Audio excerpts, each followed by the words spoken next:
있다고 합니다. 혹시 항일고등학교 홍보 영상을 제작하는데 얼마까지 생각하고 나오셨습니까? 저희는 일단 공약서 보셨듯이 예산 계획서를 다 수립하였고요. 대략 40만 원에서 50만 원 정도 남았다고 이미 기재해 놓았고, 저희가 한일고 홍보 영상을 완전히 외주로 맡긴다는 것이 아니라 저희가 부분적으로 제작을 하고 저희 학생들의 아까 의견을 수렴해서 촬영을 하되 부분적으로 이 부분은 외주가 필요하겠다, 이런 부분에 대해서는 당연히 외주 남은 예산을 사용해서, 아니면 학교의 예산을 받을 수 있다면 그 정도까지 사용을 해서 사용할 계획입니다.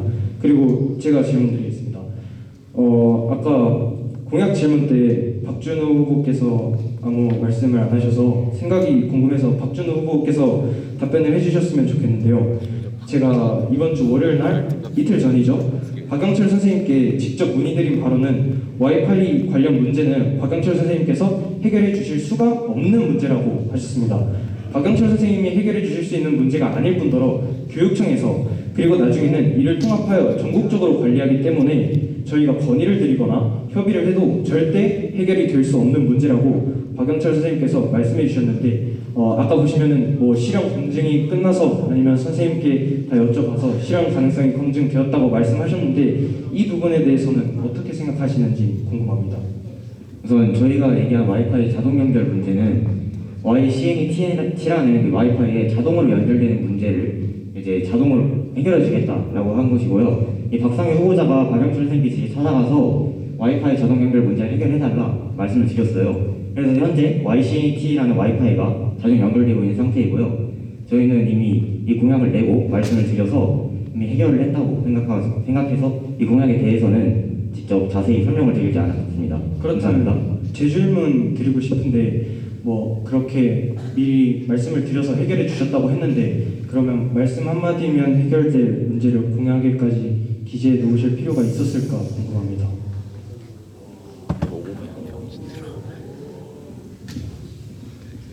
네, 방금 후보자께서 교육부에서 관리하는 것이기 때문에 바꾸기 어렵다 이런 말씀을 하셔서 저희는 이 와이파이 자동 연결 문제 해결이 굉장히 어려운 문제라고 생각을 하고 박영철 선생님께 찾아가서 말씀을 드린 건데, 박영철 선생님께서 이건 내가 교육청에 한번 연락을 해서 해결해 보겠다 해서 해결이 된 것입니다. 그러므로 이거는 좋은 사례로 봐야 하는 것입니다. 공약을 위해 먼저 행동을 했는데 그 행동이 실천해서 결과로까지 이어진 사례이기 때문에 이건 오히려 좋은 사례지, 이걸 공약에 넣었다고 비판하는 것은 옳지 않은 일이라고 생각합니다. 네, 그러면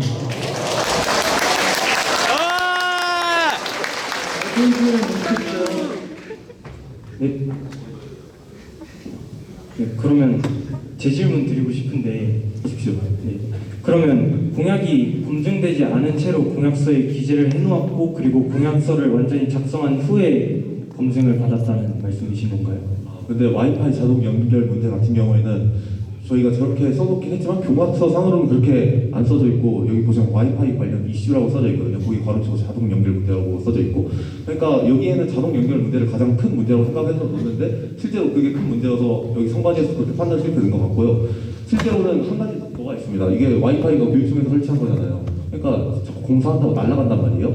근데 우리 34기 같은 경우에 알 텐데 작년 1학년 때는 그 와이파이를 각 반에 설치해서 쓸 수가 있었잖아요.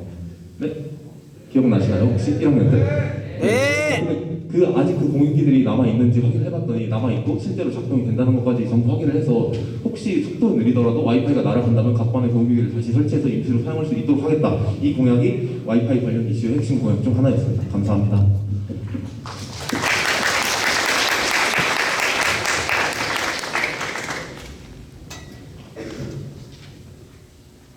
질문 드리겠습니다. 내신 기출 문제 공용화 관련하여 파일을 클래스룸에 올리게 된다면 사적으로 판매될 수 있는 우려가 있다고 생각하는데 이 부분에 대해서 어떻게 생각하십니까? 네, 바로 답변 드리도록 하겠습니다. 아까 공약 질문에서도 들어왔다시피 사적으로 판매가 된다는 건 유출 가능성에 대한 우려를 제기하시는 거죠? 네, 그렇습니다. 네, 그러면 아까 제가 말씀드렸던 대로 유출 가능성은 동등하게 저희가 파일을 하든 아니면 본인이 사용을 하든 유출 가능성은 동등하다고 생각했기 때문에 사적으로 판매한다, 이 정도 문제는 큰 차질을 유발하지 않을 거라고 생각합니다. 하는 문제는 이것을 사적으로 판매가 될 수 있습니다. 근데 이것을 공식적으로 하냐 비공식적으로 하냐의 문제는, 만약 이거 학생에서 발간하게 된다면 공식적으로 공식적으로 학생에서 족보를 지원하는 게 것이 되고 그걸 활용해서 판매를 했다. 그럼 그 소스가 공식적인 학생에서 나온 거기 때문에 오히려 더 큰 문제가 될 수 있다고 생각합니다. 이에 대해서는 어떻게 생각하십니까? 일단 저희가 무도의 족보 공약을 도입한 이유 동기 자체가 사적으로 이거를 사용해라 이런 목적이 아니라 학생들이 그냥 자연스럽게 모두가 접근이 편하게 용이하게 만들도록 하는 것이 저희의 사업의 목적이기 때문에 유출 가능성에 대해서는 사적으로 판매하는 가능성에 대해서는 크게 문제가 안 될 거라고 생각합니다. 목적은 굉장히 좋습니다. 그래서 저희도 그 목적에 공감을 하고 그래서 저도 사실 1학년 학생들 테드 들어갔을 당시에 제가 제 시험지를 깠지 않았나요? 기억나시나요 혹시? 제가 관관에 프린트해서 나눠드렸는데 저도 그런 기회 공정성에 관해서 문제를 생각해봤습니다. 근데 또 이거를 공식적인 문제로 끌고 들어오니까 이 선생님들이 이걸 그럼 공식적으로 허락을 해줘야 되고 그럼 앞으로도 계속 허락을 해줘야 되고 이런 문제가 계속 발생을 하기 때문에 이 공식적으로 이 저작권 문제까지 다 고려해서 끌어오게 되면은 이게 문제가 된다. 왜냐하면 이때까지 후배가 그냥 선배가 후배한테 주는 거는 사적인 문제이기 때문에 선생님들이 이때까지 그냥 눈 감아 주시고 그랬던 건데 이거를 갑자기 학생회에서 이렇게 아예 오픈해버리겠다 이러면은 더 큰 문제가 될 수 있기 때문에 저는 이 부분을 지적한 것입니다. 네, 답변 드리도록 하겠습니다. 박상규 후보자께서는 혹시 이전에 족보 공영화 사업이 실제로 있었고 그 결과에 대해 알고 계시나요? 실제로 있어서 저희 호실에도 내어져 오고 있습니다. 그런 방식으로 했을 때 그걸 사적으로 판매가 가능한가요? 제가 말씀드리고 싶은 건 클래스룸에 올리신다고 하셔서 그것을 다운받아서 족보다툼이나 그런 것으로 유출하는 사례에 대해서는 어떻게 할지 그거에 관한 문제를 제기드린 겁니다. 예, 그러면 이제 문제는 헌법에서 우리가 조항을 찾다 보면 이제 법익의 균형성이라는 부분이 있습니다. 이제 지적해주신 부분은 학생에서 직접적으로 발간한 이런 문제가 유출이 되는 것은 학생이가 직접적으로 한 것이 아니냐 이런 부분에서는 법익의 균형성으로 설명이 가능할 것 같습니다. 저는 이 족보 사업이 이런 이제 학교에서 좋은 의미로 실행이 되었고 이런 과정에서는 우리 학생들 모두가 이런 같이 함께 이런 족보들을 이제 유출시키지 않도록 하는 그런 의식 자체도 중요하다고 생각되기 때문에 교육부와 이제 연계하는 과정에서 어떻게 하면 그렇게 할 수 있는지 좀 더 방안을 고민해 볼 예정입니다. 제가 질문 드리도록 하겠습니다. 이제 교육부 정보 폐지 같은 문제가 있는데요. 교육부 정보 폐지 저에게는 굉장히 좀 큰 상처이기도 하는 문제입니다. 아까 교육부 정보 폐지 부분에서 충남 학생 인권 조례를 예시로 들어주셨죠? 충남 학생 인권 조례를 자세히 살펴보게 되면 헌법 제31조 교육기본법, 초중등교육법, 유아교육법 위에 아동의 권리에 관한 협약 등을 바탕으로 작성되어 있다 명시되어 있습니다. 그런데 이제 교육기본법 제12조 3항에 보면 학습자에 관한 조항이 밝혀져 있는데 학생은 학습자로서의 윤리의식을 확립하고 학교의 규칙을 준수하여야 하며 교원의 교육 연구 활동을 방해하거나 학 내의 질서를 문란하게 해서는 아니 된다 라고 명시되었습니다. 교육부 정보가 지금까지 이어져 왔던 이유는 학기 말 학내의 질서를 일시적이나마 바로잡기 위하였기 때문이라고 생각합니다. 이런 부분에서는 사회 시간에 배우셨을지는 모르겠지만 조례 규칙 등에 관한 지방 법령 행정 규칙 위에 법률이 존재하는 것이기 때문에 아무런 문제가 되지 않는다라고 상위 법률의 충돌 원칙에서 말씀드릴 수 있을 것 같습니다. 두 번째는 인권조례 제3조 3항은 학생 인권을 교육 목적상 필요한 경우에 한정하여 학교 규칙 등 학교 규정으로 최소화하여 제한할 수 있다라고 충남 학생 인권조례에서 밝혔습니다. 이런 부분에 대해서는 어떻게 생각하시는지요?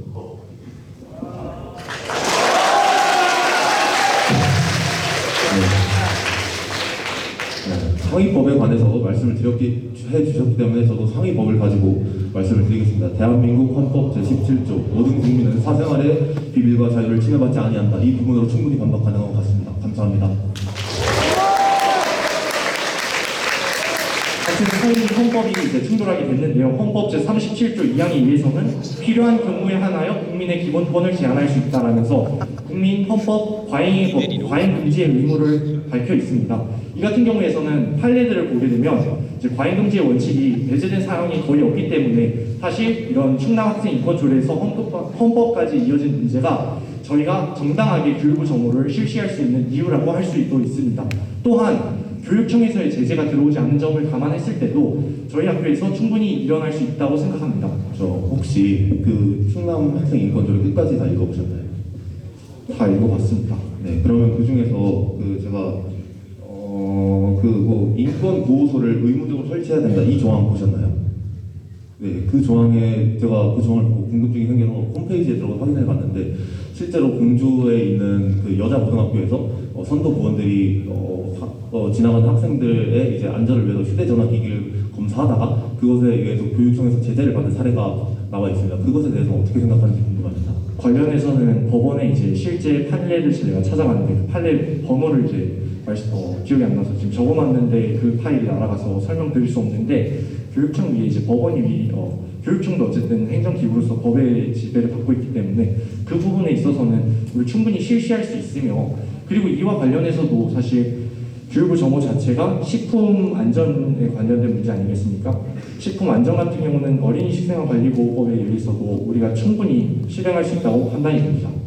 마지막으로 한 말씀만 이 구일교 점을 관해서 드리겠습니다. 식품 안전 또 여러 가지 기본권 제한 이런 것들에 대해서 말씀해 주는데 저는 이렇게 생각합니다. 인권에는 양보가 없습니다. 인권이 지켜지지 않는 상황이라면 그 행위는 즉시 중단되어야 합니다. 그러므로 인권이 침해되는 교육부 정부는 즉시 폐지되어야 한다고 저는 생각합니다. 감사합니다.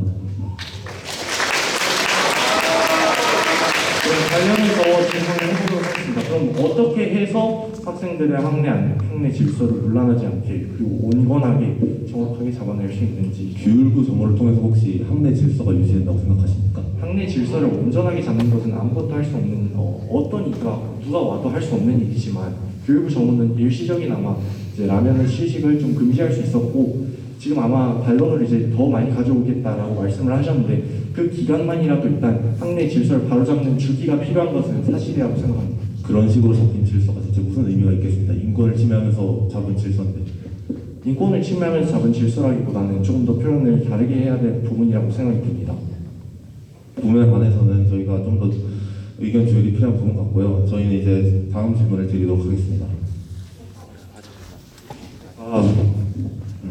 그 블라인드 부양 선발 관련해서 저희가 그 블라인드 부양 선발이 이제 여러 학생들이 이게 과연 실행이 될까 이런 의문점들을 많이 제공해 주셨는데요. 그 중에서 김효정 학생께서 그 블라인드에 대한 의심을 걷어내기 위한 말씀으로 이유가 우리는 공약을 지킬 것이다 이런 식으로 말씀하셨습니다. 근데 이건 마치 저희는 공약을 지킬 것입니다. 공약을 지킬 것이기 때문이다. 이런 순환 문법 같은 상황인데요. 구체적으로 어떤 방법을 통해서 블라인드 부양 선발에 대한 학생들의 신뢰를 회복할지 말씀해 주시기 바랍니다.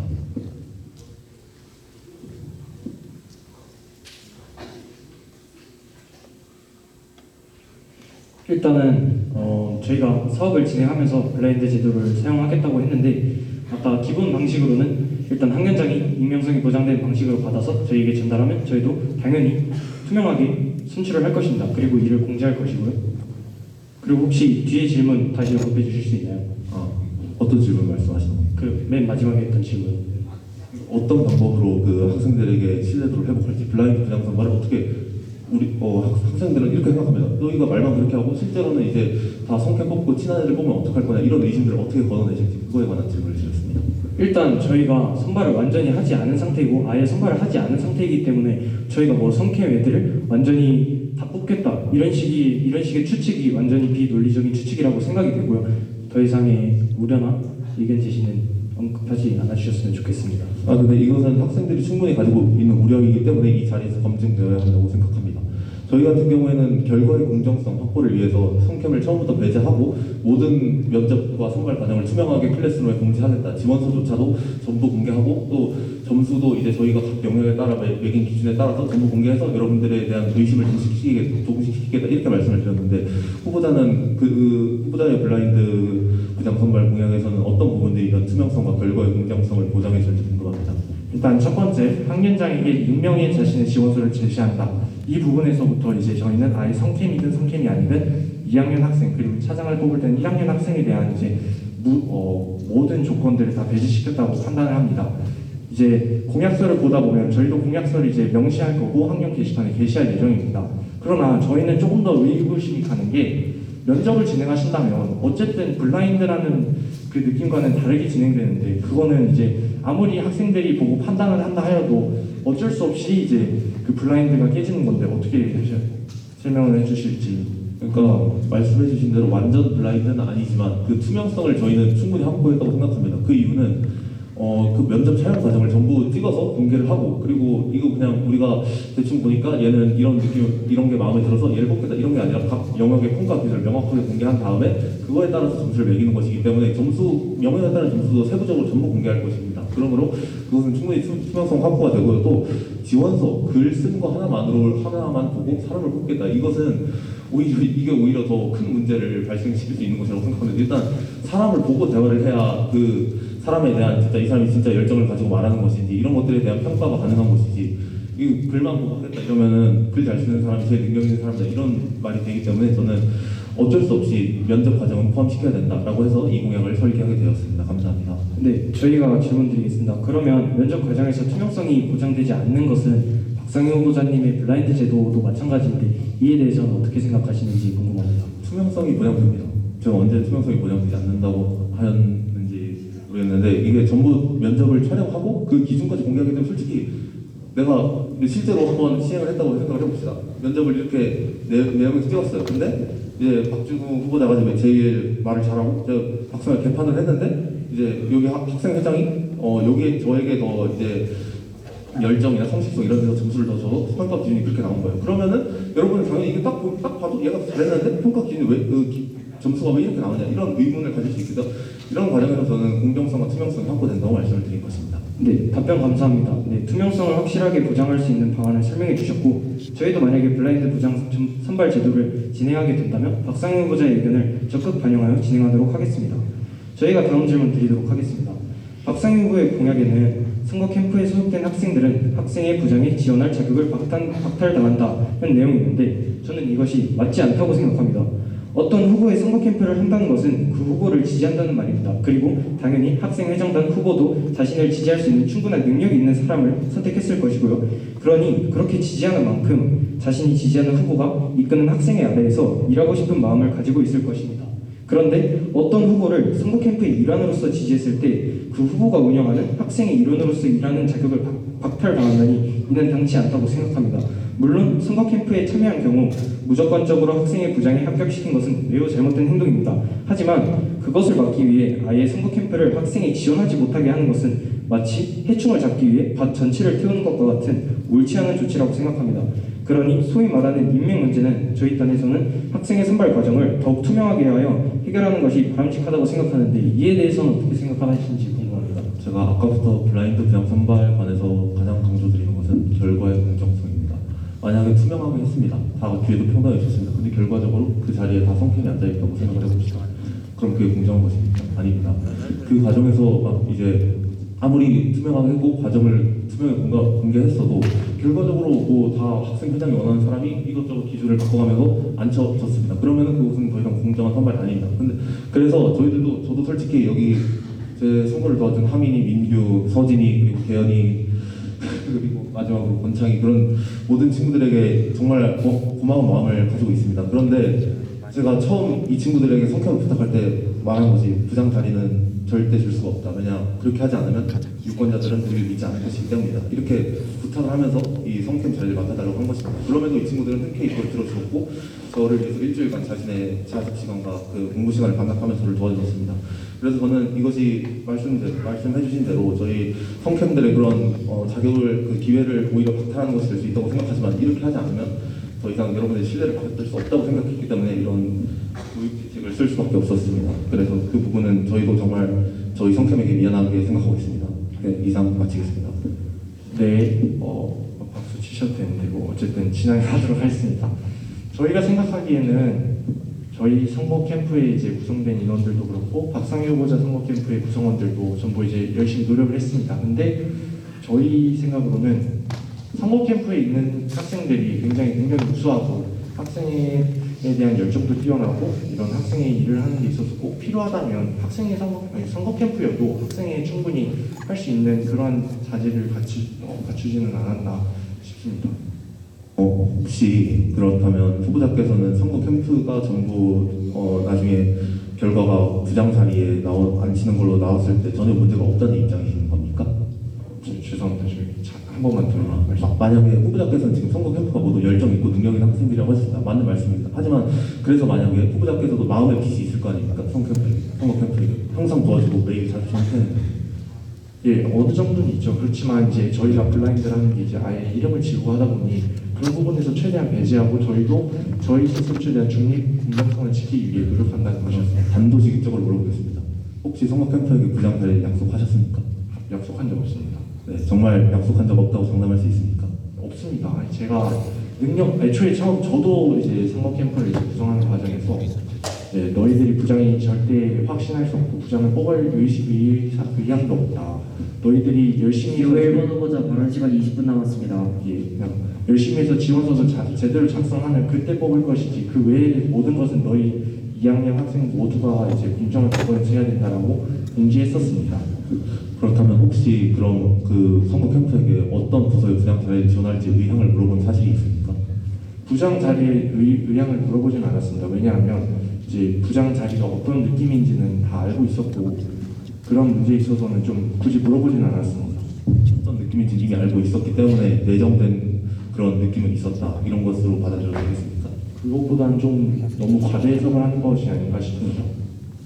근데 지난 월요일에 윤준식 후보께서는 만약 기호 1번이 당선되신다면 저에게 직접 제안하셨습니다. 부장 중 어느 곳을 지원하는지 알려달라고 직접 말씀하셨습니다. 맞나요? 그렇습니다. 왜냐하면 그 당시에는 제가 개인적으로 너무 미안했습니다. 아무리 이제 같이 선거하는 과정이고 제가 친구로서 하지 말아야 될, 친구로서 선을 넘지 않았어야 될 부분을 넘어서 그 부분에 대해서는 즉흥적으로 얘기했는데 그 과정에 있어서 이렇게 된다면 다시 공정하게 하도록 하겠습니다. 그렇다면은 일단 그럼 그 윤준식 후보의 월요일 행동으로 블라인드 부장 선거의 공정성이 훼손된 것을 사실인 것 같고요. 또 한 가지 제가 궁금한 것은 어느 정도 어떤 부서에 선거 캠프가 지원할지 성향을 파악하고 계시다고 말씀하셨습니다. 그렇습니까? 네, 근데 이 과정에서는 저도 좀 말씀드리고 싶은 게 있는데요. 이제 저희가 급식실에서 밥을 먹다 보니까 누구라고 밝히진 않겠습니다. 관련된 선거 캠프 관련되신 분께서 이제 한 학생에게 너 부장하고 싶지? 그럼 우리 선캠 들어오지 마. 우리 선캠 아예 안 되니까 그냥 부장하지 말고 그냥 그렇게 얘기해라고 얘기했는데 이런 부분에 있어서도 블라인드가 과연 이게 정말 공정한 건지 우리가 서로 말로만 하는 것인지 의심이 갈 수밖에 없는 거 아닌가요? 그 말을 제가 했다는 것입니까? 아니요, 회장 후보단 말고 성캠에서 얘기했습니다. 성캠에서는 충분히 이게 전달이 되지 않을까 싶은데요. 당연히 부장을 하고 싶은데 저희는 미리 공지를 했습니다. 왜냐면 공지를 안 하고 성캠을 그렇게 뽑으면 성캠들은 나중에 이게 내가 지원조차 못한다고 이렇게 될 수 있게 미리 공지를 해서 기호 2번 후보자 발언 시간 20분 남았습니다. 제 성캠에 들어올 거면은 이런 부분들을 충분히 숙지하고 들어가자 이런 걸 하고 아까 의향에 관해서 제가 질문을 드렸는데 그 윤준식 후보의 그 선거 캠프를 보면은 정말 놀랍게도 5명의 그 선거 캠프 모두 부서가 그 부서 성향이 겹치지가 않습니다. 이건 그냥 엄청난 우연인가요? 아니면은 설계된 건가요? 이렇게 음모론을 하시면 좀 저는 속상한데요. 제가 개인적으로 각반에서 좀 친했던 친구들하고 그나마 좀 얘기를 했던 친구들, 저에게 좀 잘 조언을 해주고 진심으로 대해줄 친구들에 대해서 좀 선택한 것인데 이렇게 음모론을 하나씩 퍼뜨리기 시작하면 조금 박상희 후보자께서 저희도 이제 후보자에 대한 그런 문제를 안 하려고 했는데 좀 마음이 상할 것 같습니다. 근데 저는 그저 이 정말 결과의 공정성이 보장된 것인지 블라인드 부장 선발에 대한 검증을 시도한 것이고 그것 때문에 마음 상하신 부분이 있다면 제가 사과드리겠습니다. 죄송합니다. 이렇게 네, 알겠습니다. 그리고 한 가지 더 말씀드리고 싶은 게 있는데요. 블라인드 부장 선발 제도에서 저희가 진짜 선캠들을 다 뽑겠다 이런 식은 당연히 비합리적인 추측이고 결과를 보시면 알 것입니다. 그리고 저희도 부장 선발에 있어서 당연히 기재부 부원이었으면 기재부 부원이나 기재부 차장이었으면 본인이 기재부 부원이었다 이 정도까지는 기재가 가능합니다. 왜냐하면 본인이 그 학생에 해당했었고 1학년 때 관련 사업을 직접 진행했다면 누구보다 부서 운영 방식을 잘 알고 직접 어떤 문제가 발생했는지 어떤 식으로 진행해야 하는지 필요성을 정확히 누구보다 다른 사람들보다는 최소한 더 많이 파악하고 있다고 생각합니다. 그렇게 저희들은 이 부분을 반영해서 블라인드 선발 제도를 진행하려고 합니다. 그러니까 그 학생이 전에 어떤 부서에 속해 있는지를 반영해서 블라인드 선발을 하시겠다는 거죠. 그 전력을 반영을 해서. 그 어떤 부서의 부원이었다는 내용은 하려고 합의를 봤습니다. 이 대학에서도 저희가 입시를 하다 보면 입시 블라인드라고 하지만 어느 부분에서 어느 활동을 했는지에 대해서는 학교를 은연중으로 나타내는 그런 느낌이 있지 않습니까? 제가 어휘서 사용을 좀 이거 가지고 좀 꼬집으실 것 같은데 그런 의미가 아닙니다. 저희는 좀 이제 경험이 있다라는 것을 좀 강조하고 싶다는 것입니다. 왜냐하면 학생에서 이제 학생 자치정부를 구성을 했는데 학생 자치정부에 관한 경험이 아예 없다. 전무하다면 이 또한 좀 하나의 문제가 되지 않을까라는 고민이 있었고 그것이 아니더라도 적절하게 경험이 있는 학생과 그 외에 다른 자질들을 고려해 본다면 충분히 이제 할 수 있지 않을까 싶습니다. 윤재식 후보의 블라인드 부장 선발에 대한 그 경험의 중요성도 충분히 이해합니다. 그리고 다만 저는 그것보다는 완전한 익명성이 여러분의 그 공정한 부장 선발에 대한 신뢰를 얻을 수 있는 길이라고 생각했기 때문에 과거의 전령이나 뭐랄까 그 사람을 특정할 수 있는 단어들은 전부 빼기로 하기로 합의를 본 것인데요. 그렇다고 윤재식 후보의 방법이 완전히 틀렸다는 것은 아닙니다. 감사합니다. 그리고 질문 드리겠습니다. 모의고사 시정 적용과 관련해서 평소 일요일에 자습 시간에 학생들이 무엇을 공부하는지 살펴보면 모의고사를 푼 학생들은 거의 없다고 봐도 무방합니다. 오히려 인강을 듣고 있는 학생들이 대다수를 차지하고 있는데 이렇게 오히려 모의고사를 응시하지 않고 있는 대다수의 학생들에게 혼선을 줄 수 있는 우려가 기회효과보다 더 큰 공약이라고 생각됩니다. 이거에 대해 어떻게 생각하십니까? 네, 일단 종소리를 울리는 횟수 자체가 기존의 방식보다 당연히 적고요. 그리고 기존에 종소리가 울리는 방식을 당장 저희 반만 봐도 그리고 다른 반에게 물어봐도 그 8시 40분, 8시 30분 이 시간을 딱히 신경 쓰는 사람은 특히 일요일 아침에 신경 쓰는 사람은 많이 없다고 의견이 조사가 되었고요. 그리고 지금 혹시 여기서 모의고사에 대해서 모의고사로 종소리를 바꿨을 때 어느 정도 불편함이 없을 것 같다 아니면 불편함이 있을 것 같다라고 생각하시는 분 계신가요? 저희는 사실 이런 문제를 진행하기 위해서는 학생들의 수요가 필요하기 때문에 만약 당선된다면 이런 식으로 무조건 질문을 하고 그게 안 된다면 공약을 반려하지 공약에 대해서는 학생들의 수요를 먼저 생각하겠습니다. 방금 학생들의 수요를 말씀하셨는데 제가 말한 것은 공약으로 인해 효용을 볼 학생들이 거의 존재하지 않는다는 것입니다. 그렇다면 존재하지 않는 공약이나 다름없다고 생각이 됩니다. 답변 드리겠습니다. 일단 수요 자체에 대한 문제를 제기해 주셨는데 일단 저희가 모의고사 종소리를 적용함으로써 기존에 모의고사를 대비하던 학생들이 시간에 맞춰서 대비를 할 수 있게 만드는 것이고요. 저희가 수요를 완전히 다 뽑아내서 진행하겠다는 것이 아니라 필요한 사람들이 그때그때 종소리에 맞춰서 모의고사를 대비하거나 문제를 풀 수 있도록 하는 것이 저희가 생각하는 방향입니다.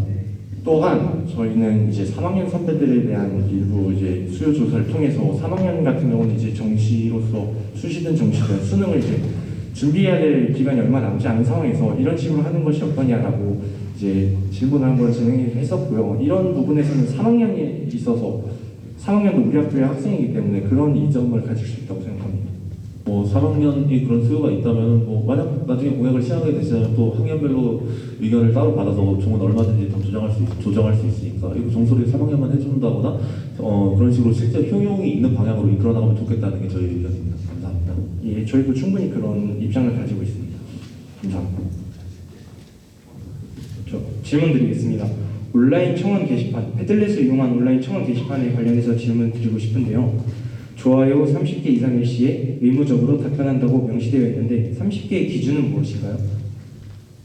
한일고 학생들의 명수가 그렇게 많지 않아서 또 너무 막 50개, 70개 이런 식으로 하면은 전혀 저희가 답변해야 될 의무가 적게 생길 것 같아서 학생의 견제 기능이 저하될 것 같아서 그렇게 50개, 70개보다는 30개가 좋겠다 이렇게 한 것이고요. 또 20개나 10개는 또 뭐랄까 한 반 정도의 명수이지 않습니까? 그러니까 또 한 반의 그런 개인적인 욕구만 반영될 수 있다 이런 우려가 있어갖고 한 반은 아니면서 그것보다 좀 더 많은 게 어떠냐 이런 30개라고 한 것이고 이것은 추후에 30개가 잘 안 모이더라 이러면은 더 조정될 수 있는 부분이므로 그 지적은 감사히 받아들이겠습니다. 네, 그러면 추가적으로 질문 드리고 싶은데요. 그러면 수요 문제, 욕구 문제 때문에 30개를 기준으로 삼으셨다라는 말씀이시죠? 네. 그러면 작년 한일 컨테스트를 진행하면서 한 학생이 패들렛을 이용해 보았을 때 좋아요를 무제한적으로 늘릴 수 있는 알공사리가 존재한다는 사실을 알게 되었습니다. 이렇게 학생들이 자신의 의견에 대해 답변을 잘못된 수법으로 유도하는 학생들을 어떻게 제지할지 방안을 구체적으로 말씀해 주셨으면 좋겠습니다. 또 그 부분은 굉장한 고민이었어요. 왜냐하면 로그인을 시켜야 이게 무제한으로 안 할 수 있는 건데 만약에 로그인을 하게 된다면 이게 어쨌든 익명으로 그 상태 로그인 상태에서도 익명으로 바꿀 수 있는데 근데 그렇게 하면 로그는 어쨌든 남기 때문에 이게 완전한 익명성이 아니라서 저희는 그것은 애초에 로그인을 배제했고요. 그럼에도 그럼 무제한적으로 할 수 있다 이런 지적을 하셨는데 사실 청와대 국민청원 게시판도 그 카카오톡 아이디만 있으면은 할 수 있는 거라서 전화번호가 여러 개 있거나 이런 사람은 무제한적으로 할 수 있습니다. 다만 그러지 않는 것은 굉장히 수고로운 일이기 때문이죠. 근데 저는 솔직히 개인적으로는 그렇게 생각합니다. 이게 본인이 개인이 무제한적으로 하는 것에는 한계가 있고 매크로를 돌릴 능력이 있는 것이 아닌 이상 그런 식으로 계속 새로운 거 지금 하면서 30개를 채운다면 또 그 정도로 자신의 의견에 대한 학생의 답변을 받고 싶다는 의지를 가진 학생이라면 저희 학생에는 충분히 그것에 대한 답변을 해줄 의향이 있습니다. 저희 나라 국가 청원 게시판 같은 경우에는 몇십만의 동의를 얻어야 의무적으로 답변할 의무가 있고요. 그리고 후보자께서 진행하시는 온라인 청원 게시판 같은 경우에는 3명이서 10번만 진행하면 바로 30개를 받을 수 있습니다. 이 문제에 대해서는 아마 아동사례에 대한 대처가 제대로 준비가 안 되신 것 같다고 저희는 판단했는데 어떻게 생각하시는지 궁금합니다. 그러니까 이게 이 패들렛을 운영하는 이유는 학생들의 의견을 최대한 익명성이 보장된 공간에서 많이 듣고 싶어서입니다. 그러니까 30개가 안 채워진 그런 의견들을 무시해버리기 위해서 이 패들렛을 만든 게 아니라 최대한 많은 의견을 듣되 또 그게 전혀 말이 안 되는 소리는 이제 승인하지 않고 삭제를 해서 다른 학생들에게 퍼지지 않도록 하는 것이 이 패들렛의 목적이기 때문에 저희는 더 많은 그런 질문에 대한 답변을 할 수 있다면 땡큐입니다. 오히려. 왜냐하면 그게 저희 학생의 기본적인 기능이고요. 또 완전 이게 옳지 않은 소리이다. 이게 적절치 않은 그거는 사전에 이제 승인 삭제 기능으로 삭제를 시키기 때문에 그 부분은 이제 학생의 업무량이 늘어나는 우려는 있을 수 있겠지만 오히려 그거 민주주의의 순기능이라고 생각합니다. 그러면 혹시 적절하지 않다는 기준은 이승준 선생님께서 판단하시는 건가요? 일단 학생에서 1차적으로 다른 학생을 비방하거나 또 익명성이 이제 다른 학생에 대해서 보장되지 않을 경우에는 무조건 익명 게시판인데 삭제를 하기로 저희끼리 방침을 일단 정한 상태이고요. 또 일단은 저희끼리 컷을 했는데 이승준 선생님께서 이것은 학생의 발전을 위해서 필요한 의견이다라고 판단이 되시면 다시 올려주시는 것으로 현재 시스템을 그렇게 잡아놨습니다. 네, 감사합니다. 제 질문 드리고 싶은데 그럼 학생에서 1차적으로 비방 같은 글을 올린다고 하셨잖아요. 그러면 학생에 대한 작년 지금 박상현 후보자처럼 교육부 조모에 대한 부정적인 인식을 가지고 있는 사람들이 건의를 한다면 교육부 차장인 윤준식 후보께서 그거를 컷할 수도 있는데 이에 대해서는 어떻게 생각하시는지 궁금합니다. 그러니까 그거에 대한 걸 막는 게 이승준 선생님의 존재입니다. 학생회에서 1차적으로 분명히 거른다고 말씀해 주셨어요. 그 걸은 것을 이승준 선생님은 그걸 관리 권한이 더 높아서 다 볼 수 있습니다. 네, 답변 감사합니다. 축제 겨울의 한 일과 관련해서 질문 드리겠습니다. 공약서에 명시되어 있으신 사업 시 유의사항에 따르면 코로나에 따른 정부의 거리두기 조치가 완화되고 선생님들의 인가를 모두 받은 뒤 축제준비위원회까지 구성하고 난 뒤에 축제를 진행하겠다고 하시는 것 같은데 코로나 사태가 언제 완화될지도 모르는 상황입니다. 그런데 언제쯤 축제가 이루어질 수 있다고 생각하시고 이 공약을 낸 것인지 궁금합니다. 답변 드리도록 하겠습니다. 축제 같은 경우는 담당 선생님이 김현철 선생님이십니다. 저희가 수차례 김현철 선생님과 김현철 선생님께 여쭤보면서 질문을 하면서 이런 관련된 문제에 대해서는 어떻게 해야 될 것인가라고 질문을 드렸더니 이미 12월 18일이었는지는 정확히 제가 기억이 안 나지만 12월 중순에 축제가 이미 계획이 되어 있다고 합니다. 축제 계획 같은 경우는 쉽사리 삭제하거나 아니면 축제 계획을 취소시키지는 못하기 때문에 이 축제에 있어서는 아마 그쯤에 진행될 것으로 이해를 하시면 될 것 같고요. 축제를 진행하는 과정에서 사실 여러분들이 가장 원하는 것은 예술제 등의 예술 찬조 공연 혹은 예술 활동인데 이런 부분에 있어서 코로나가 조금 진정이 되어야 이런 부분이 실현이 가능한 것이고 그 외에 모든 저희가 공약서에 명시한 내용 같은 경우는 김현철 선생님께서도 괜찮다. 재밌겠네 한번 해보거라 라고 말씀해 주셨습니다. 그렇다면 축제는 학사 일정에 포함이 되어 있는 것이기 때문에 후보자께서 당선이 되지 않으시고 다른 후보자가 당선이 되더라도 충분히 진행 가능한 그러한 사업이라고 생각이 됩니다. 그런데 이걸 굳이 공약에 넣으신 이유는 무엇입니까? 축제를 진행이 아니라 저희 공약서는 축제의 활성화입니다. 네, 근데 저희가 묻고 싶은 것은 그 아까 말씀하셨다시피 32대 학생의 그것을 참고하셨다고 했는데 그게 저희 기준의 체제와 같습니다. 코로나 상황에서는 동아리 그 부스 운영과 또 고동제 그 야식 먹는 거 외에는 학위 진행이 어렵다고 이제 저희가 선생님께 자문을 구했는데요. 그렇다고 코로나 상황이 끝나지 않는다면 전혀 바뀌는 점이 없게 되는 것인데 그럼 코로나 상황이 끝난다는 가정 하에 이 공약을 세우신 겁니까? 그런 부분도 없지 않아 있습니다. 왜냐하면 저희가 논문이나 이런 부분을 좀 참조를 해서 코로나가 대략 2차 백신 접종이 어느까지는 단계적으로 진행될 것이고를 고려를 했지만 그 부분에 있어서 저희가 가장 하고 싶어 했던 한티텔이나 여러 단체 활동 같은 경우는 충분히 이제 가능할 것 같다라고 말씀을 해주셨고 실제로 저희도 한번 밀어붙이려고 노력을 할 것입니다. 저는 다만 그 점이 우려스러웠을 뿐입니다. 코로나가 이제 계속 변이 정도 발생되고 또 여러 전문가들이 따르면은 이것은 이제 전염병이 계속 변이되고 제대로 된 완벽한 백신이 아직 나오지 않았기 때문에 이게 2차 면역까지 가는데 굉장히 오랜 시간이 걸릴 수 있다. 이런 논문을 많이 봐서 그랬는데 그래서 그 부분에 대한 우려를 말씀드린 것입니다. 네, 감사합니다. 그 부분에 대해서는 한 번 더 검토를 해볼 필요가 무조건 있기 때문에 언제든지 하겠습니다. 그리고 한일 중고 거래소 사이트 신설에 대해서 여쭤보고 싶습니다. 한일 중고 거래 사이트를 신설한다 해도 중고 상품을 파는 종이는 한 달에 많아야 2장씩밖에 붙지 않는데 이에 대한 수요는 어떻게 해결할 것인가요? 단순히 개설을 한다 해서 활성화될 것이다 라고 낙관적으로 전망하는 것은 비논리적인 추측이 아닐까 싶습니다. 제가 아까도 말했듯이 저희 한일거에는 거래 창구가 딱히 마련되어 있지 않습니다. 그렇기 때문에 모두가 게시물을 붙이는 자유 게시판에 그것이 붙여있기 때문에 거래가 제대로 이루어지지 않는 것이라 판단을 해서 저희가 거래 창구를 새로 만들어 드리겠다는 것입니다. 중적으로 설명을 드리겠습니다. 일단 그 게시판에 붙이는 것 같은 경우는 오프라인입니다. 그게 본인이 다 여기에 다 공약 그 자기의 그 파는 상품과 기능 같은 것도 막 그린 친구들도 있고 그런 것에 대한 구체적인 설명을 다 쓴 다음에 이렇게 붙이는 걸 되게 수고가 많이 드는 과정인데 이 네이버 중고 카페를 활용하게 되면 사진 한 장 딱 찍고 크롬북으로 그거 올리고 그다음에 가격 설정하고 2-4 박성현에게 패매 보내주세요 하고 링크 하나 걸면은 바로 중고 거래에 대한 그 거래 요청이 성립되는 것이기 때문에 훨씬 중고 거래를 요청하는 과정이 간소화됐다. 그래서 활성화를 기대한다. 이런 배경이 있었던 것입니다. 그러면 저희도 추가적으로 질문 드리고 싶은데요. 단편적으로 이완 선배한테는 죄송하지만 단편적인 사례로 아예 사용하지 않은 20만 원짜리 축구화를 9만 원에 판다고 게재해놨고 뭐 패매로 문의를 주든지 메일로 문의를 줘도 상관없다고 기재해놨습니다. 하지만 아무도 사려하지 않았습니다. 이에 대해서는 어떻게 생각하시는지 방금 후보자님의 답변에 대한 반례가 이미 수없이 많이 나타났는데 어떠한 근거를 바탕으로 낙관하시는지가 궁금합니다.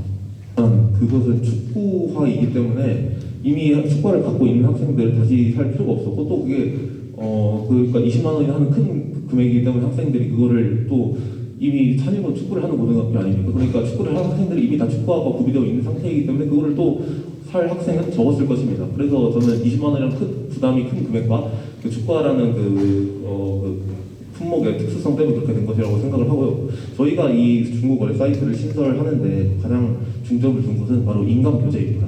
인강 교재가 정말 학생들이 엄청 많이 메가스터디 대성 마이맥 시켜놓고 안 쓰는 교재가 지금 굉장히 많습니다. 근데 또 인강 교재는 겁나 비쌉니다. 그래갖고 저희는 이거를 저도 실제로 그 상테스를 안 샀거든요. 근데 이번에 그 하민이가 안 푼다고 해갖고 돈 주고 사왔습니다. 이런 식으로 좀 더 싼 값에 친구끼리 인강 교재나 그런 교환이 쉬운 품목들을 잘 교환할 수 있는 그런 거래 창구를 마련해주면 어떨까 이런 것으로 한 거기 때문에 저희의 주 타깃은 축구화나 그런 고가 품보다는 인강 교재 같은 학생들의 꼭 필요한 이런 학업에 필요한 물품입니다. 감사합니다. 저희가 그런 의도 굉장히 좋은 것 같아서 칭찬드리고 싶지만 살짝 우려되는 부분은 과연 이게 오프라인이 아닌 온라인으로 했을 때 온라인을 좀 더 볼 것인가라는 문제인데요. 저 같은 경우는 물론 저의 단편적 예시이긴 하지만 이제 양치나 혹은 이제 이동 수업 과정에서 돌아다니면서 이제 학령 게시판에 부착된 것을 수시로 체크하고는 합니다. 그런 이제 학령 게시판의 용도에 맞게 그런 식으로 이제 좀 더 체크를 하기 쉽게 지나가면서 부담 없이 굳이 일일이 찾아내지 않아도 되는 부분에 있어서는 그게 좀 더 나을 수도 있겠지만 또 온라인을 하게 되면 너무 번거롭게 이제 찾아가야 되는 건 아닌가 싶습니다.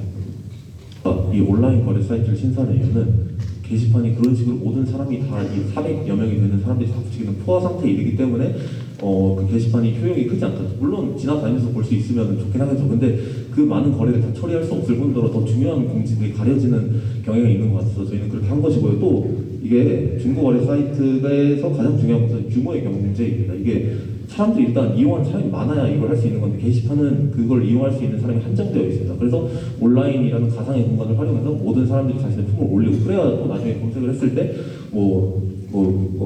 시발점을 산다고 했을 때 시발점 딱 검색을 했으면 나오는 품목이 있어야 좀 사람들이 많이 들어갈 거 아닙니까? 근데 그런 면에서 전교생이 참여를 하는 온라인 사이트를 만들면 게시판보다는 훨씬 더 검색도 잘 되고 학생들에게 정보 전달이 잘 될 것이다. 이런 면에서 그런 조치를 취한 것입니다. 답변 감사합니다. 그리고 저희가 도서관 신간 도서 비치에 대해서 여쭤보고 싶은데요.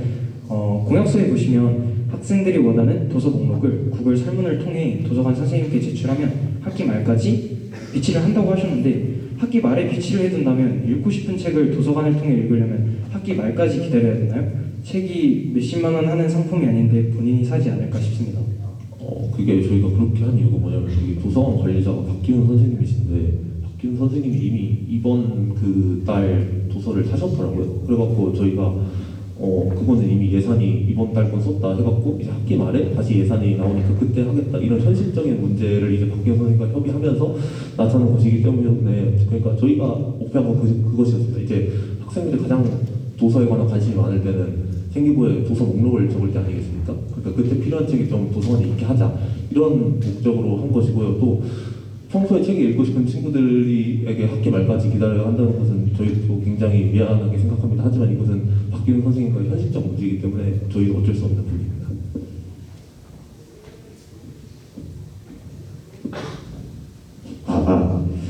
계단 야간 스티커 및 미끄럼 방지 스티커를 부착하는 것에 대해서 질문드리겠습니다. 아까 저희가 말했듯이 학생의 예산 100만 원은 매우 적기 때문에 중요하다고 생각됩니다.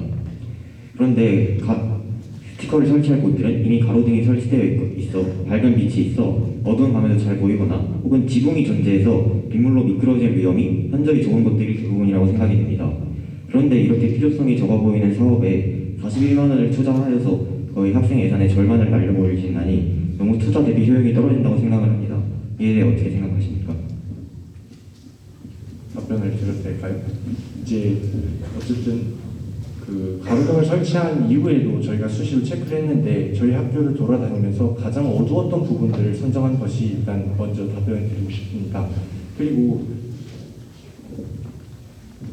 저희가 그리고 또 추가적으로 말씀드리고 싶은 것은 저희는 박상현 후보자님의 공약과는 다르게 예산을 1번 발언 시간 10분 남았습니다. 네, 저희는 박상현 후보자님과 공약과 다르게 예산을 많이 사용하는 공약이 많지가 않습니다. 그래서 저희가 남은 예산을 효율적은 아니더라도 어떻게든 활용할 방법이 있진 않을까 해서 이런 공약을 시행하게 되었고 안전상의 문제이기 때문에 효율성의 문제로 지적을 하는 것은 옳지 않다고 생각을 합니다. 저희 아까도 말씀을 드렸듯이 저희가 학교 예산을 많이 쓰는 것은 학생 예산을 쓰지 말자가 아니라 그 예산은 정말 학생과 마음대로 쓸 수 있는 정말 유일한 예산이죠. 그러니까 이것은 우리 공약 때문에 그렇게 대체될 수 있는 부분들은 학교 예산으로 최대한 대체를 하는 방향으로 끌고 가고 나중에 학생회장에 당선됐을 때 진짜 그 100만 원이 필요한 곳이 분명 있을 것이다. 이런 계산 하에 그 100만 원은 최대한 건드리지 않는 방안, 그 예산 최대한 건드리지 않는 방안으로 저희가 예산을 설계한 것이고요. 그리고 실제로도 양치대와 프린터 같은 경우에는 학교 예산을 활용하는 것을 허락받았기 때문에 오히려 이건 긍정적인 공약의 면이 아닌가 그렇게 생각합니다. 네, 적극 반영하도록 하겠습니다. 답변 감사합니다.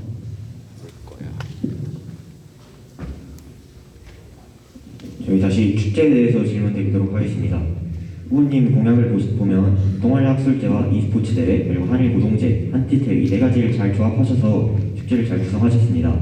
하지만 이 중 세 가지는 기존에 진행되는 행사이고 굳이 무리해서 이틀 동안 이 네 가지를 모두 시행할 이유가 없는 행사들이라고 생각이 됩니다. 그럼에도 불구하고 꿋꿋하게 이 네 가지를 이틀 동안 넣어서 진행하겠다는 저희는 무엇인가요? 일단은 좀 잘못 해석하신 것 같은데 저희는 늘 공약을 이행하기 전에 여러분들의 학생들의 수요, 대의원이든 뭐든 해서 학급을 순회하든 해서 학생들의 의견을 반영해서 그 부분을 참고해서 진행하려 할 예정입니다. 저희 질문 드리도록 하겠습니다. 수행평가 조별활동 공간 마련에 있어서는 일단은 가정을 하는 건 아닙니다만 여러 경우의 수를 살펴봤을 때 만약에 박상희 후보자께서 계시고 뭐 기회원 안병학 후보자, 황현장 후보자가 되면 이제 공간을 사용하는데 이게 겹치게 되는데 이런 겹치는 문제에 있어서는 학생회장의 그 공약대로 진행하실 건가요? 그것은 이제 차차 협의를 해봐야 할 부분인데 제가 알기로는 류현득 선생님께서 저희 쪽에도 허락을 해주시고 그 안병학 후보자도 자문을 드렸는지는 모르겠지만 아마 허락을 해주셨으니까 그런 식으로 공약을 넣은 것이라고 생각됩니다. 그래서 그것은 이제 그 각 수학과실과 국어과실 그 담당자 선생님들과 협의해야 될 부분이 아닐까 그렇게 생각을 하고 만약 실제로 이제 협의해야 될 상황이 온다고 하면은 저희는 이제 조별활동 공간이니까 떠드는 공간이고 안병학 후보자는 이제 공부를 할 수 있는 그런 공간을 마련하자는 것이었는데요. 사실 조별활동 공간은 그렇게 막 수학실 3개가 거기 있는 실 3개가 다 필요할 것 같지는 않습니다. 그래서 그냥 좀 시끄럽게 다른 학생들에게 피해 주지 않고 조별활동을 할 수 있는 공간을 마련하자는 취지이기 때문에 그래서 저는 만약 안병학 후보자님께서 나중에 2개를 가져가시겠다고 하셔도 오히려 자습에는 그게 더 필요한 실이라고 생각하기 때문에 한 개의 실만으로도 충분한 효용이 있을 것이라고 생각합니다. 네, 답변 감사합니다. 그리고 박준호 후보자님의 생각을 여쭤보고 싶은데 아까 구체적인 모델을 제시해 주셨는데 혹시 가격이 어느 정도 되는지 알 수 있을까요? 아까 제시해 주신 프린터 말씀드리겠습니다. 그 프린터는 이미 윤호영 선생님과 논의해본 결과 이미 예전에 32대 학생 자치 정부에서 프린터를 노후를 했기 때문에 이미 프린터를 구비해 놓은 상태입니다. 네, 답변 감사합니다. 질문하도록 하겠습니다. 그 프린터가 이제 이메일로 하면서 수요 문제를 해결할 수 있다, 이제 찾으러 가는 과정이 문제가 없다라고 말씀을 해주셨는데 그 프린터 이메일로 보내면서 프린터와 그 출력물과 출력물이 서로 섞이는 문제나 아니면 출력물이 된 이후에 가져가는 다른 사람이 가져가는 문제 이런 거에 대해서는 어떻게 관리하실 건가요? 저희도 그걸 굉장히 많이 생각을 했습니다. 그래서 이제 말씀해 주신 대로 이게 프린터가 계속 프린터를 하는데 사람이 안 가져가면 그냥 쌓이기만 하는 거잖아요. 그러니까 이게 나중에 찾아왔을 때 자기 거 찾는데 문제가 있을 수 있겠다 이런 식으로 저희도 생각을 했습니다. 그래서 그걸 방지하기 위해서 좀 조사를 했더니 이 교무실에서 활용하는 방법이 있더라고요. 교무실도 여러 사람이 뽑지 않습니까? 그러니까 교무실은 어떻게 하냐면요, 그 사이에 그 노란 그 포스트잇이라고 해야 되나 종이라는 그런 걸 같이 끼워 나갈 수 있는 기능을 설치해서 하나가 다 뽑히면 그렇게 표시를 해두고 하나가 다 뽑히면 표시를 해두고 해갖고 나중에 모든 종이를 다 뒤질 필요가 없고 이제 종이에 노란 종이 하나씩만 들어보면서 이제 이게 내 건가 아닌가 확인할 수 있도록 하면 될 것 같고 또 말씀하신 혹시 도난의 위험인가요? 다른 사람이 가져가는? 도난의 위험도 사실 없지 않아요. 도난이 이제 남들이 의도적으로 가져가는 것이 아니더라도 이제 종이가 섞이다 보면은 다른 사람이 이제 할 수 있다라는 점에서 말씀해 주셔요. 그래서 저희가 생각한 것은 이게 좀 학생회가 구성되고 나서 논의해 보아야 할 일이긴 하겠지만 이제 한 해 프린터 관리를 담당하는 부서가 생기면 이제 그 부서에서 이제 딱 점심시간 종치자마자 프린터에 내려가서 그것들 전부 배부해 놔서 서로 섞이는 일이 없도록 포스트잇별로 배부해 놔서 없도록 하는 방안도 생각을 하고 있습니다. 그래서 확실히 그것은 현실적인 고려가 좀 필요한 부분이라고 생각합니다. 왜냐하면 이게 저희는 고장을 막기 위해서 이메일을 선택하긴 했는데 이게 처음 하는 그거다 보니까 확실히 좀 더 실행하면서 시행착오를 겪으면서 보완해 나가야 할 부분이라고 생각합니다.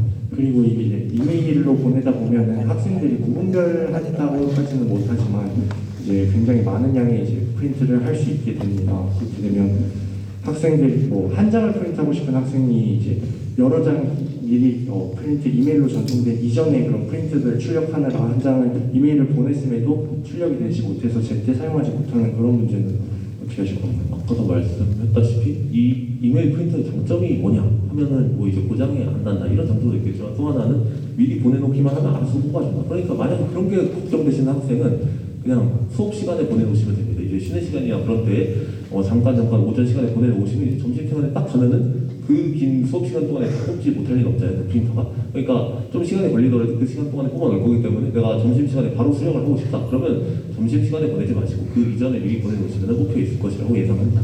네, 추가적인 질문 드리고 싶습니다. 그렇다면 수업 시간에 전송을 해놓으라고 해결 방안을 제시해 주셨는데요. 그러면 다른 학생들 한일고 전교생이 400명 정도 되니까 100명 작게 해서 50명 정도가 수업 시간에 메일을 보내놨습니다. 그러면 자료가 당연히 50명의 자료가 쌓여 있을 텐데 그러면 그 중에 자기 자료가 한 장이라고 하면 그 수백 장의 자료 중에 수천 장의 자료 중에 딱 한 장을 찾아내야 한다는 말씀이신가요? 일단은 100명이 한꺼번에 프린트를 하는 상황이 그런 극단적인 상황이 발생할 수도 있겠죠. 당연히 여기 뭐 어떻게 될지 모르는 거니까. 근데 일단 좀 수고스럽긴 할 것 같습니다. 그 한 장을 찾아내려고. 근데 여기에서 중요한 의의는 어쨌든 뽑을 수 있다는 겁니다. 지금 매장 프린터를 보면 그냥 가서 프린터가 되기만 하면 정말 저는 요즘 감사합니다. 오늘도 공약서를 뽑으러 갔는데 제 거를 뭐 프린터가 될까 안 될까 그 걱정을 되게 많이 했는데 한 대가 되고 있어서 되게 감사했습니다. 그러니까 학생들이 더 이상 이런 문제로 가슴 졸이지 않도록 어쨌든 저 프린터가 항상 되는 프린터가 존재하니까 뽑을 수 있다 이런 확신을 주기 위해서 저는 이제 학생들에게 이런 이메일 프린터를 설치하는 방안을 제시한 것이고요. 그러니까 확실히 말씀해 주신 대로 문제는 있지만 그만큼 이제 커버하는 장점이 크다 이렇게 말씀드리고 싶습니다. 네, 추가적으로 또 질문 드리고 싶은데요. 그렇게 중요한 자료라면 매점 프린터가 고장이 났다는 우려가 발생하면 저 같은 경우에는 오늘 뭐 공약서나 자료를 뽑아오는 과정에서도 담임 선생님이나 교무실에 문의할 수 있는 방법이 당연히 마련되어 있는데 그 중요한 자료 한 장을 뽑는다고 하면 굳이 매점 프린터까지 마음을 졸여가면서 갈 이유가 있을까 궁금합니다. 자, 이번에 제가 김효정 후보자께서 말씀하신 극단적인 상황을 적용해보겠습니다. 한 장입니다. 한 장이지만 극단적으로 100명의 학생들이 수행평가라서 선생님한테 다 뽑아달라고 한다고 해봅시다. 그럼 그 한 장이 더 이상 한 장이 아니라 100장이 됩니다. 교무실에서는 그것을 서비스해줄 이유가 없습니다. 그 학생들의 이제 준비해 와야 되는 건데 이거를 왜 교무실에서 뽑아줘야 되는 이런 말씀을 하실 수 있기 때문에 물론 당연히 담임 선생님께서 학생이 부탁을 하면 뭐 몇 장 정도 뽑아줄 수 있겠죠. 근데 모든 학생들이 그렇게 한다? 그러면 이제 그것은 체계화된 시스템이 아니라 언제 어떻게 될지 모르는 것이기 때문에 학생들의 이제 매점 프린터가 고장날지 모른다 이런 불안감과 똑같이 교무실이 안 뽑아줄지도 모른다 이런 불안감을 갖게 되는 것과 같은 현상이라고 생각합니다. 개인적으로 딱 하나만 질문하겠습니다. 프린터 이메일 그런 그 고유 이메일 무슨 기능 제가 잘 모르겠는데 그런 기능으로 하면 수백 장을 프린트해도 고장이 안 나는 게 보장이 됩니까? 그것은 아닙니다. 이게 프린터 고장이 나는 이유는 너무 인화를 많이 해서 그리고 이런 후보자 보낸 시간 5분 남았습니다. 뭐 인화를 많이 해서 그런 게 있는 건데 확실히 이게 학생들 USB를 꼽는 것보다는 고장이 덜할 겁니다. 왜냐하면 이게 프린터와 컴퓨터와의 연결 때문에 이게 안 되는 경우도 많거든요. 매점에서 적어도 그런 경우는 확실히 줄어들 것이기 때문에 근데 프린터가 고장이 나면 근데 그게 업체하고 거래한 것이기 때문에 업체에서 가서 수리를 해줄 겁니다. 그래갖고 그런 부분은 매점 프린터보다 낫지 않나 이렇게 생각합니다. 네, 교육부 조모 폐지 공약 관련돼서 질문드리고 싶은데요. 교육부 조모 폐지 공약 부분에서 온건한 방법으로 실제 효과가 있는 방법으로 생활 지도가 이루어질 수도 있다고 하셨는데 구체적인 방안이 마련된 상태로 공약을 제시해 주신 건가요? 윤석원 선생님하고 얘기를 해본 결과 이게 라면을 그렇게 잡는 이유는 아까 말씀드렸다시피 너무 이게 더럽게 버려서 행정실에서 감당이 안 되죠. 이것 때문에 그러니까 그 인식을 개선하는 쪽으로 생각을 해야지 무조건 이게 뭐 검사해서 소지품 검사해서 잡겠다 이런 것은 안 되기 때문에 온건한 방법을 학생들에게 이걸 이해시키는 게 중요하다고 생각합니다. 이해나 이런 동의 없이 그냥 검사하는 것은 이제 인권 침해이기 때문에 저는 아까도 말씀드렸다시피 인권에는 양보가 없습니다. 그러므로 온건한 방법이 없다고 해서 뭐 막무가내로 이런 거친 방법을 무조건 써야 된다 이런 논리는 없는 것입니다. 그러면 추가적으로 질문드리고 싶은데요. 박상현 후보자님께서 출마 소견문에 더 나은 학교를 지향한다고 말씀해 주셨습니다. 그러면 교육부 조모 폐지가 아니라 방금 말씀드렸다시피 인식 개선 이런 방법을 도입해서 교육부 조모를 진행하면 되는 것인데 이러면 폐지 자체는 의미가 없는 거 아닌가요? 설명을 명확히 드리겠습니다. 지금 교육부 조모 폐지는 인권 침해입니다. 그래서 이 상태예요. 지금 바닥 상태. 인권이 침해돼. 근데 만약 이걸 폐지하면 여기까지 올라옵니다. 근데 만약 온건한 방법으로 해결할 수 있다? 그럼 여기까지 올라오는 거죠. 근데 여기는 힘듭니다. 온건한 방법을 아직 윤석원 선생님도 몇십 년간 했지만 찾지 못했어요. 그런 방법을. 그러므로 이게 여기서 바닥 상태에서 여기까지만 끌어올려놔도 이건 인권 침해를 해결하는 것이기 때문에 더 나은 합니다. 이렇게 말씀을 드리는 것입니다. 인권에 있어서 인권을 가지고 있는 주체인 본인이 동의를 했다면 인권 침해가 아니라고 볼 수 있는 거예요? 소지품 검사 같은 경우에 충청남도 학생 인권 조례에는 이제 동의를 한 상태에서 또 사생활이 보호되는 장소에서 이제 개인적으로 선생님만 검사를 할 수 있다 이런 식으로 되어 있습니다.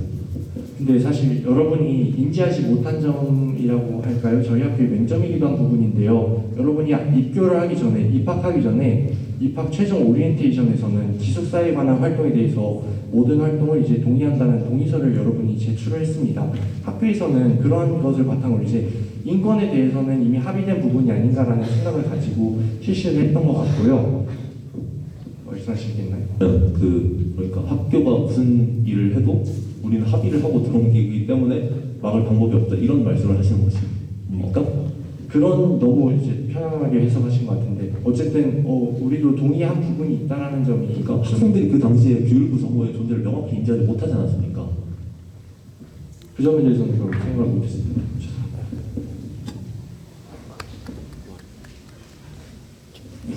저는 또 홍보 영상 관련해서 질문 드리도록 하겠습니다.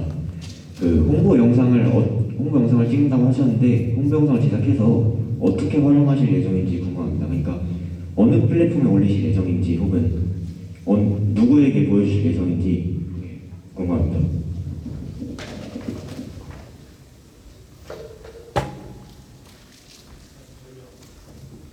일단 저희가 구상하고 있는 홍보 영상 같은 경우에는 아까 저희가 말했듯이 저희 모티브는 한영 외고 홍보 영상을 보고 이 공약을 처음 도입하게 되었는데 이 한영 외고 같은 경우에는 유튜브에 처음 이 홍보 영상을 게재를 했고 저희도 기본 방식으로는 그걸 유튜브에 게재하는 방식을 생각하고 있는데 혹시나 뭐 문제가 제기되거나 다른 방법이 좋다 하면 그 플랫폼에 게재할 생각을 가지고 있고요. 당연히 이 부분에 대해서는 추가적인 협의를 통해서 해결이 될 수 있을 거라고 생각합니다.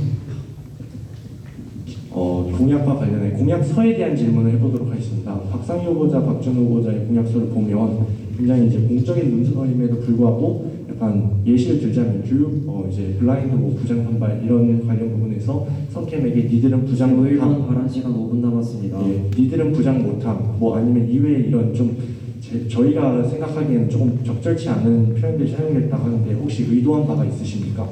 저가 가장 걱정했던 건 무엇이냐? 학생들이 공약서를 안 읽으면 어떡하지? 난 이렇게 공약을 열심히 준비해서 실현 가능성까지 여기 적어놨는데 이런 생각을 했습니다. 그래서 저는 이 공약서를 만들면서 가장 크게 생각한 것이 이 공약서를 좀 읽기 편하게 만들면 좋겠다. 그래서 최대한 내용도 줄이려고 노력을 했습니다, 사실.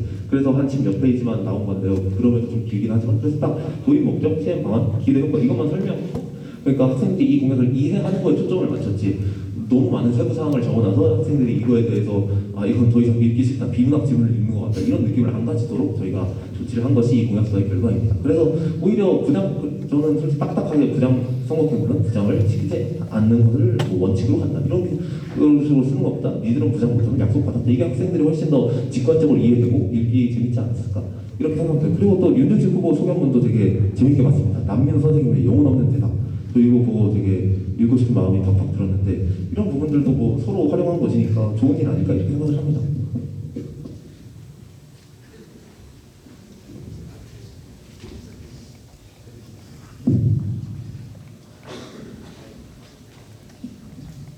혹시 제가 질문해도 될까요? 네. 청문회 감사 결과 보고를 제가 뽑아서 봤는데요. 이게 제가 당시에 되게 인상 깊게 읽었습니다. 왜냐면 저는 학생회가 아니었잖아요. 저는 차장도 아니었고. 그러니까 학생회에서 무슨 일이 일어나고 있는지 잘 몰랐는데 저에게 유일하게 학생회가 이런 식으로 돌아가는 것이고 이런 사업을 했었구나. 이걸 알려준 게 청문회 감사 결과 보고 이 문서였습니다. 그래서 저는 진짜 이거 작년에 읽으면서 그때 기성 끝나고 와서 읽으면서 야 학생회가 되게 많은 일을 하고 있었구나. 이런 일들이 다 이 뒤에서 누군가 하는 일이었구나. 이런 걸 알게 되었는데 저는 혹시 대의원회가 이런 전문적인 그 기능을 가진 건 물론 감사하고 이거 만든 친구들이 다 이거 만들고 싶다고 모여서 만든 게 이거잖아요. 근데 대의원회는 그냥 반장 부반장 주고 만들려고 하는 거잖아요. 그 차이에 관해서 과연 대의원회가 이 언론감사부의 역할을 대체할 수 있을까 이런 질문을 드리고 싶습니다. 네, 감사합니다. 일단 저희 공약의 필요성을 제기해 주셨는데요. 그래서 저희가 34기, 35기 전체 클래스룸 개설을 운영을 해서 아마 공약서를 제대로 안 읽어보신 것 같은데 학생회에서 진행하는 사업이나 축제, 행사 같은 것들에 대한 정보를 제공하고 학생들이 질문을 해주면 저희가 이를 수렴해서 일주일마다 답변을 게재하는 방식으로 진행해서 학생회의 투명성을 보장하고 정보를 제공할 수 있을 것이라 생각하고요. 저희가 가장 인상 깊었던 것도 언론감사부의 청문회 활동 자체는 굉장히 좋은 목적의 좋은 활동, 좋은 과정이었습니다. 그렇지만 언론감사부 청문회가 1년에 딱 한 번 진행되지 않았습니까? 그렇다 보니 저희 일반 학생들 그리고 학생에 관심이 없는 학생들은 그걸 알 기회가 한 번밖에 없었다는 점에 대해서 조금 저희가 좀 고민이 있었고 그로 인해서 대의원회의를 정기회는 2달에 한 번씩 그리고 그 외 임시회나 여러 문제가 있을 때 소집하는 걸로 하면서 이제 조금씩 학생들에게 어쨌든 문서화로 이제 클래스룸을 공지하고 이제 반장, 부반장들이 이제 말을 통해서 좀 더 구체적으로 설명을 하면 이해하고 학생 자체의 실현에 좀 더 도움이 되지 않았나 싶었습니다.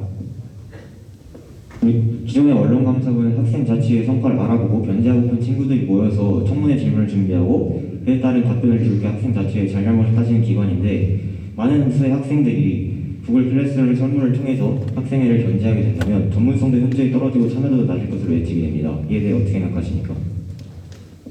학생의 사업을 진행하는 학생의 부장, 학생의 차장, 학생회장, 학생부회장이 직접 대답을 하는 것이기 때문에 전문성의 부분에서는 우려가 크게 되지 않는다고 생각합니다.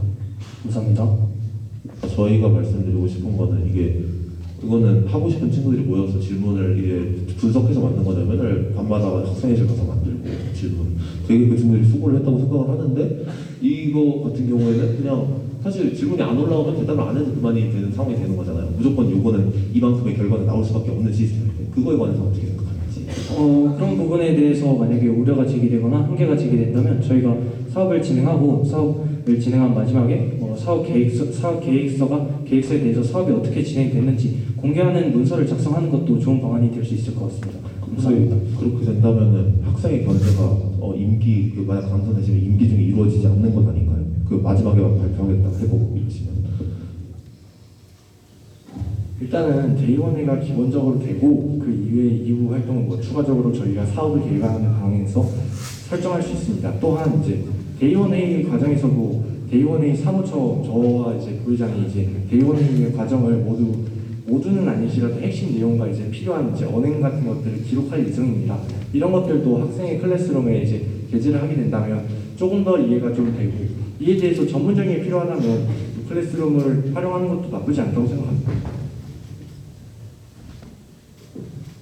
이 관련해서 여쭤볼 게 있는데 그 대의원회의가 사실 많은 학교에서 제대로 활성화되지 않았잖아요. 그리고 윤영덕 선생님께 문의한 결과 한일고등학교에서 예전에 그런 제도가 있었으면 또 제대로 활성화되지 않았고 그러니까 어떻게 하실지 구체적인 방안을 설명해 주세요. 김영 후보자 발언 시간 종료되었습니다.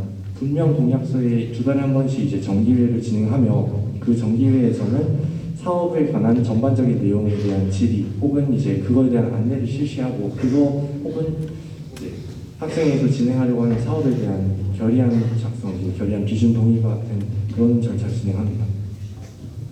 네, 저희가 질문 드리고 싶은 게 있어서 1분 정도 양도를 해드리도록 하겠습니다.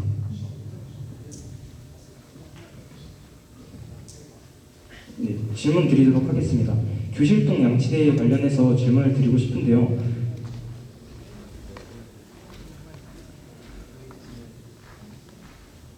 정수기 원래도 물이 많이 흐르고 그리고 기존에 저희가 양치를 하거나 사용하는 세면대 같은 경우에는 밑에 바닥이 물 때문에 더러워져 있고 주변이 관리가 제대로 안 되는 문제가 발생했습니다. 그렇다면 교실동 양치대를 도입했을 때는 화장실이 아니라 복도에 이런 문제가 발생해서 주변에 물이 많아지거나 미끄럽고 정수기를 들어가면 고장나고 더러워지고 또 중앙계단과 연결되어 있어서 안전 문제까지 발생하는데 이 부분에 대해서는 충분한 고려를 했는지 궁금합니다. 그거에 관한 충분한 고려 되었다고 생각하는 이유는 뭐냐? 바로 제가 실제로 그 양치대가 있는 중학교에서 왔기 때문입니다. 되게 이게 양치대가 배수를 받아놓는 게 아닙니다. 세면대처럼 그냥 바로바로 물이 빠지는 구조라서 최대한 물이 안 튀게 그리고 이 칸막이도 되게 높고요. 의외로 깊게 되어 있어서 수조가 아마 서울이나 세종에서 온 친구들은 양치대가 어떤 건지 잘 알고 있고 얼마나 그 양치와 손 씻기에서 효용이 큰지도 알고 있을 것이라고 생각합니다. 그럼에도 좀 저는 좀 걱정이 되는 게 세종은 신식 학교다 보니 조금 그런 타일 문제나 이런 거에 있어서도 문법 파인 부분이 거의 없지 않습니까? 혹여나 저희가 걱정하는 거는 물을 다루다 보면 어쩔 수 없이 웅덩이가 생깁니다. 정수기를 사용할 때도 마찬가지고 그런 웅덩이에 물이 고여 있을 때와 세종처럼 정말 마찰력 이제 최대한 늘려서 좀 미끄러지지 않게 하는 그런 부분에 있어서는 조금 다른 부분이라고 생각이 듭니다. 한일고의 특성을 고려하지 않았다고 생각합니다. 그 부분도 확실히 공감이 됩니다. 전대희 선생님도 그런 말씀을 하셨습니다. 너가 세종에서 왔기 때문에 세종의 그런 좋은 시설들을 기억하고 있는 거겠지만 한일고등학교는 입시고등학교고 들어줄 수 없는 부분이 분명 있다 이렇게 말씀을 하셨거든요 저한테. 그래서 저도 확실히 그 부분은 실제 설치할 때 그 설치 행정실과 이야기를 해보아야 할 부분이라고 생각합니다. 네, 답변 감사합니다.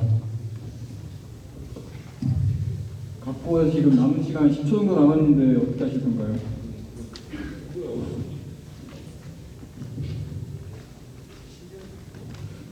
개인적으로 선거운동을 진행하는 과정에서 기타를 동원하는 등 굉장히 참신한 방법으로 좋게 진행되었지만 근데 이제 도서관 관리 관련해서 공약들을 제시해 주셨음에도 불구하고 도서관을 방해하는 기타를 치셨다고 생각하는데 이에 대해서 어떻게 생각하시는지 궁금합니다. 저도 그 1번 발언 시간 종료되었습니다. 그 기타를 친 이유가 뭐였냐면요. 좀 절박해서 그 기타도 좀 막 아이디어를 내다 보니까 선거 캠프를 어떻게 하면 학생들이 참여할 수 있는 형태를 할 수 있을까 하면서 좀 기타를 듣는데 이게 또 컴플레인이 1번 발언 종료되었습니다. 그래서 안 했습니다. 이제. 그럼 이상으로 제 토론은 여기서 마치는 걸로 하겠습니다.